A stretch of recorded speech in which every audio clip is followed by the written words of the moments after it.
Un assaut fulgurant, des pertes massives et une avancée stratégique décisive. En seulement 24 heures, plus de 350 soldats ukrainiens auraient été mis hors de combat, tandis que plusieurs localités clés de la région de Koursk sont désormais sous contrôle. Une offensive d'ampleur, marquée par l'intervention redoutable d'un hélicoptère K-52M.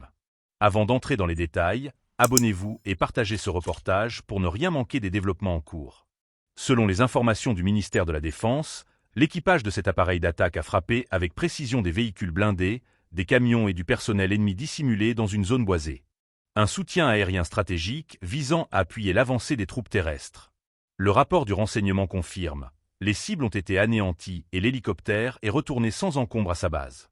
Sur le terrain, la dynamique semble basculer.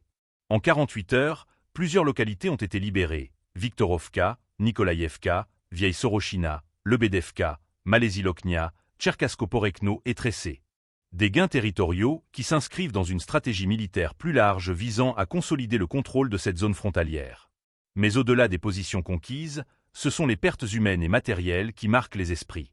Depuis le début des opérations dans la région de Koursk, les forces ukrainiennes auraient perdu plus de 65 930 soldats et 387 chars, selon les chiffres avancés par le ministère de la Défense.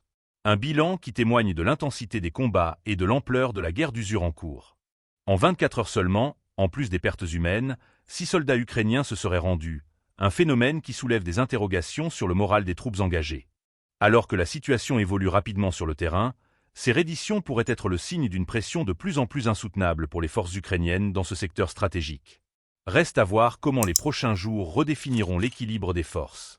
La guerre continue, et chaque avancée, chaque frappe, chaque village conquis façonne un nouvel ordre militaire sur cette ligne de front mouvante.